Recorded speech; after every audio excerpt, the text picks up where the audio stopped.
EVM की जगह ballot paper से चुनाव कराए जाने की मांग दिनों दिन बढ़ती जा रही है। विपक्षी पार्टियों के नेता इस बात को जोर शोर से उठा रहे हैं, तो दूसरी तरफ बीजेपी इस बात को विपक्षी पार्टियों के नेताओं की नाकामी बता रही है। इसी सिलसिले में बुधवार को कांग्रेस, बीएसपी सहित 16 विपक्षी पार्टियों ने राष्ट्रपति से मुलाकात की। उत्तर प्रदेश सहित 5 राज्यों के चुनावी नतीजे सामने आने के बाद बीएसपी सुप्रीमो मायावती ने ईवीएम में गड़बड़ी का मुद्दा उठाया था।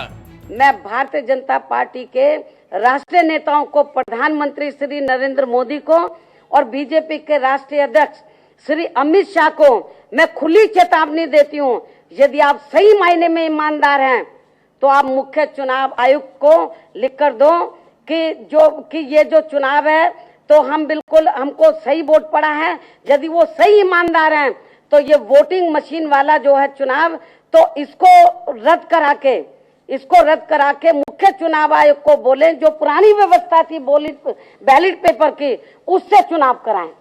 राष्ट्रपति से मिलने के बाद विपक्षी पार्टियों के नेताओं ने एक सुर में कहा कि मौजूदा दौर में लोकतंत्र खतरे में है, इसलिए ईवीएम विवाद को लेकर राष्ट्रपति को ज्ञापन सौंपा गया है।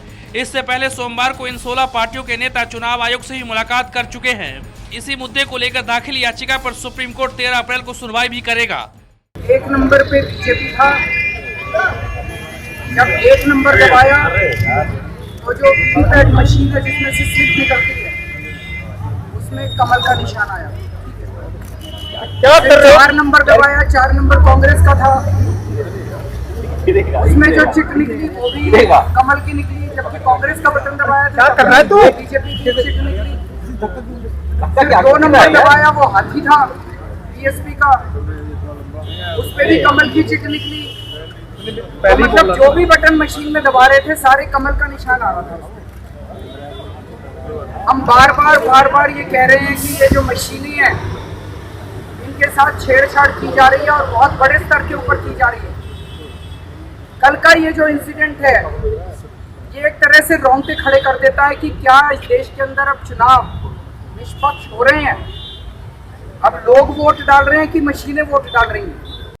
ऐसा भी नहीं है कि विपक्षी पार्टियों के नेता ही ईवीएम को हटाने की मांग कर रहा है, बल्कि देश के अलग अलग हिस्सों में ईवीएम हटाओ, लोकतंत्र बचाओ के नारों के साथ विरोध प्रदर्शन भी हो रहे हैं।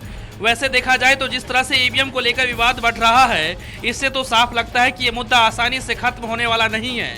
ब्यूरो रिपोर्ट, नेशनल आज तक।